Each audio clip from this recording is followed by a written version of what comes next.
Unmani speaks about how do I live my true nature.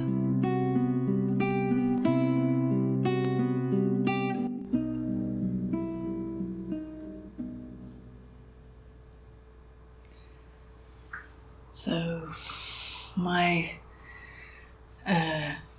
really great interest and passion is to explore the paradox of waking up to our true nature, and then also the living of that as this human body person in the world. And I know that it can be very confusing and frustrating to really acknowledge that this recognition of our true nature is not something that can be grasped and held onto and brought into my life purposely.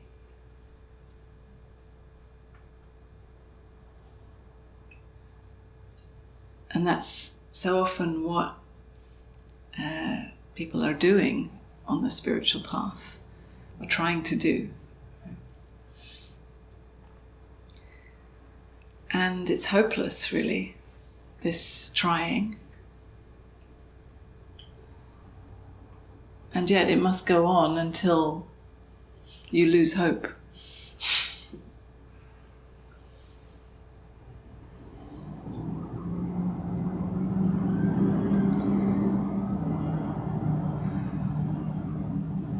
So really there's the fundamental recognition of who you really are beyond what you think, right? Your true nature, and there all the words stop. I mean, we can't say it. We can use words to kind of point in that direction. Not that there is any direction even. Every word is wrong when we talk about that. All the beautiful spiritual words like consciousness, awareness, peace, love, freedom. Yeah, they're all true, and yet also all absolutely unable to really say it. Which is why it's a recognition rather than a mental understanding of some concept. And this recognition is not something that you can try to do. It's about resonating with perhaps what I'm saying here now, or what you read in a book, or what someone might say to you suddenly in the middle of, anything, right? This recognition can happen anywhere, anytime. In the middle of meditation, or in the middle of being really depressed, in the middle of having a drink with some friends, taking a walk. It can be the most mundane situation, and suddenly you realize that I'm not what I think. It's such a simple realization that there's not much to really say about it. The more interesting or challenging stuff to talk about is how it's lived. Because many people have that kind of aha moment. And then what? In a way, that aha moment is the easy part.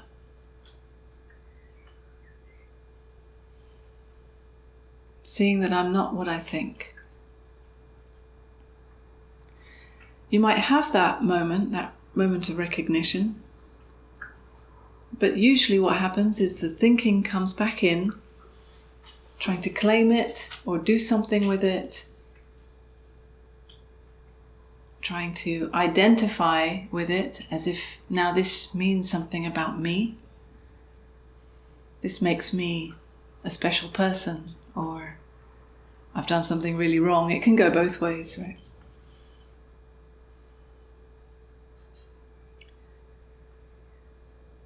And when we hear about awakening, when we're on the spiritual path, we read spiritual books, and we hear about it, we tend to put those labels on this recognition and make it mean something about me, like who I am. But if we've never come across these spiritual terms, never read any spiritual books, we might even think that there's something fundamentally wrong with me. And yet there's still that same recognition. And many people start out on the spiritual path because they have a recognition, and then they're looking for some explanation for it. Or the next step, what now? How do I live this? What do I do with this? What does this mean?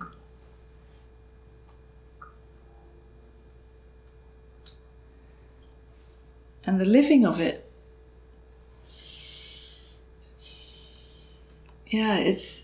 it's actually usually coming full circle back to where you started, with perhaps the longing for freedom, longing for peace, longing for love. Coming full circle back to feeling perhaps the pain of that, the heartbreak, the discomfort in your body.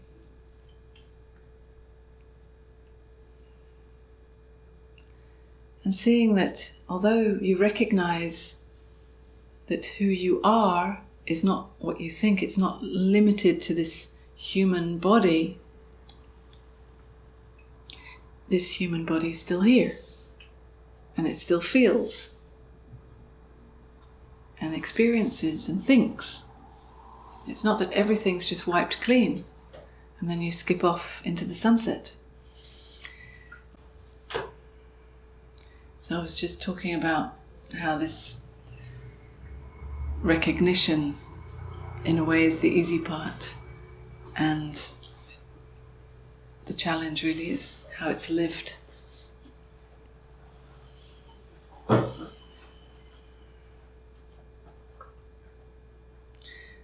Yeah, so coming full circle back to this human stuff,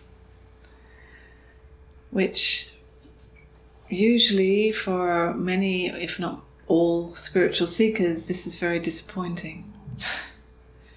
At first, at least. After a while, actually, it's a joy. But it's disappointing, perhaps, because many people start on the spiritual search trying to get rid of uncomfortable sensations. And when you first recognize your true nature as beyond this human, it can feel like, oh, phew, finally I've got rid of all this messy stuff and I've gone beyond it. And I can stay there. But inevitably something happens in your human life, and it forces you to come back down to the ground and face and feel this human existence again. And often we are struggling to get back to the beyond again, because when you first recognize this, it can be accompanied by a beautiful experience, but inevitably that fades after a while. It changes to something else.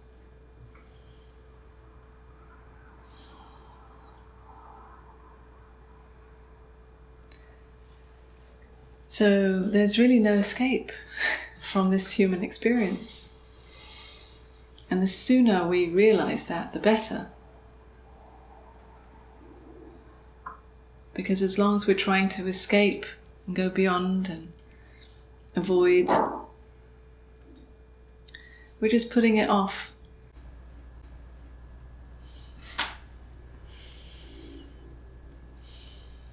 Eventually, we have to face it.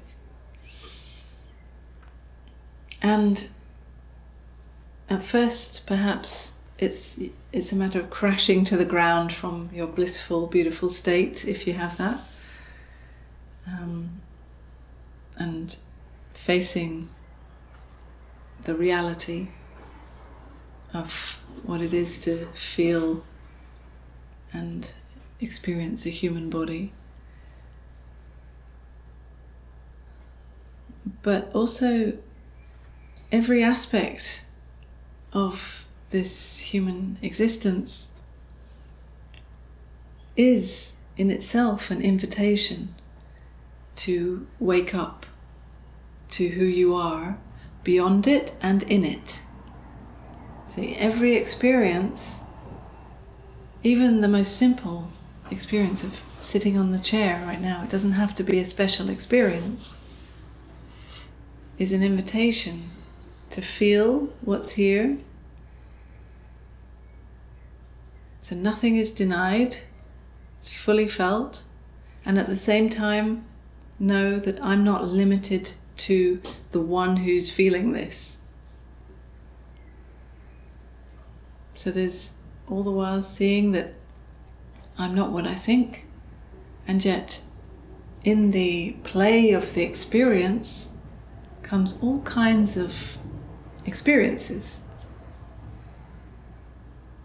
And of course, sitting on a chair is a simple one. There can be all kinds of complex experiences and a busy mind and emotions and dramas and ups and downs of our human life. And everything is an invitation to keep waking up out of our thoughts, to stop believing our thoughts or taking our thoughts seriously, to really be the truth about who I am. Because thought will keep coming with its assumptions, its conclusions, the identities that you have bought into your whole life, perhaps.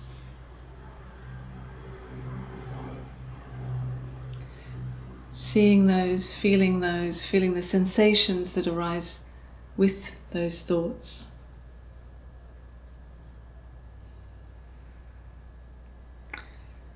No need to try to get rid of anything. Because trying to get rid of anything or cleaning up your experience according to an idea that you may have about what it is to have a clean or peaceful experience, it only creates more tension, more struggle, more belief that I'm wrong, I'm doing something wrong, or I'm fundamentally wrong, or something's missing.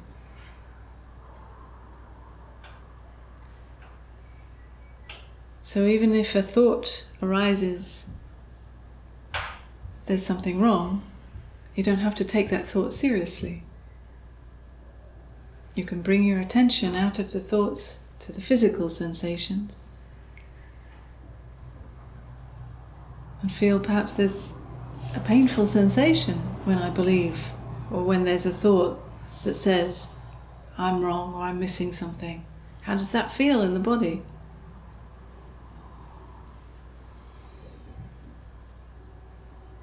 And as soon as we're feeling the sensation, rather than buying into the thought, life is simple.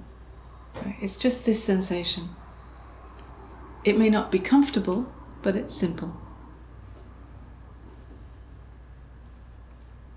Just this sensation. Because the thoughts are going in all directions, right?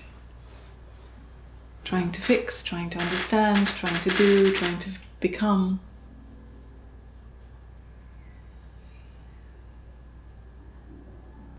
But the sensation is just here, now, felt. and never means anything about you or your life or the situation. It's just felt now.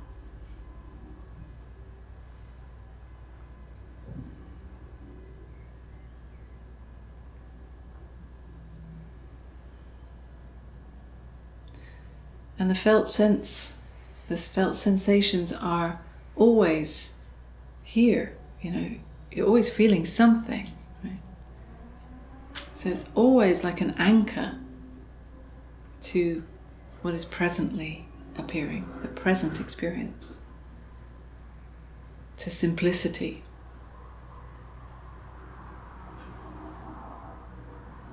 No matter what situation you're in, you can always bring the attention to the physical sensations. Whether you're at work, whether you're with friends, with family, in a painful situation or a joyful situation,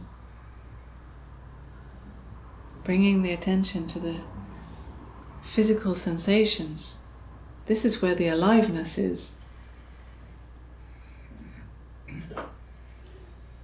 This is where the richness is.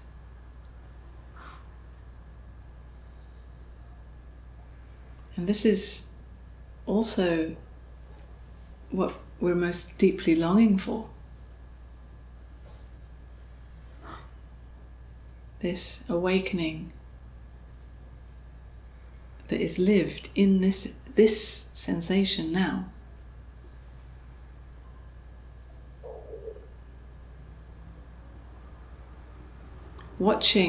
We're always watching this human do whatever he or she is doing. There's always that knowing that is beyond it all, aware of it all. And that's always your true nature.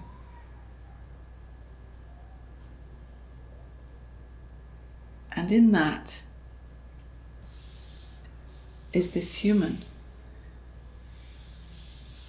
And from our true nature, we can have such compassion for this human, for how this human lives and struggles at times, the challenges that you go through,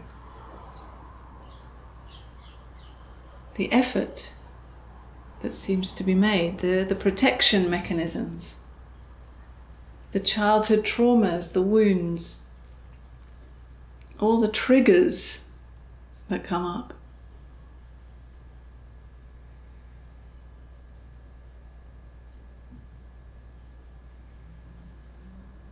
So I'm not suggesting you need to try to be compassionate or try to do anything, but just knowing that you are that awareness. From there you look to this human. In the same way as you might look to a child and feel, they're so sweet, they're so innocent. Because these humans are so sweet and so innocent.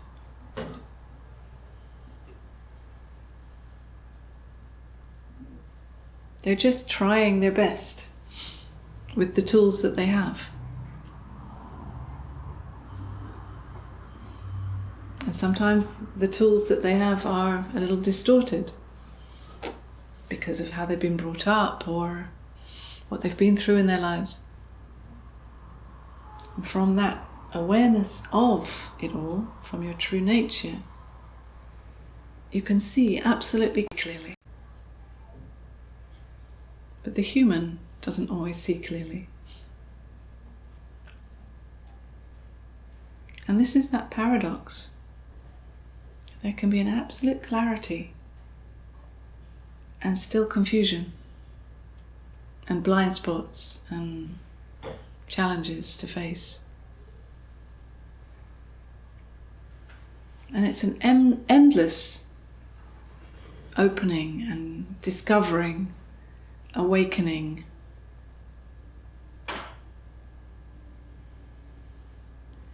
Of your human self to who you really are as life itself.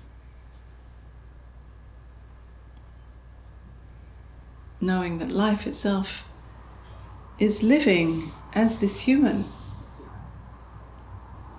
So in fact this human is divine. Right? This human is the whole of life.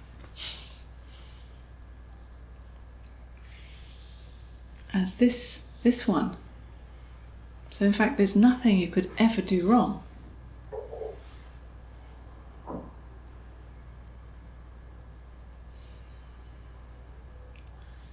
You're here to experience yourself exactly like this, exactly as you are. It just takes a courageous warrior, a courageous warrior, a courageous warrior to meet what's here.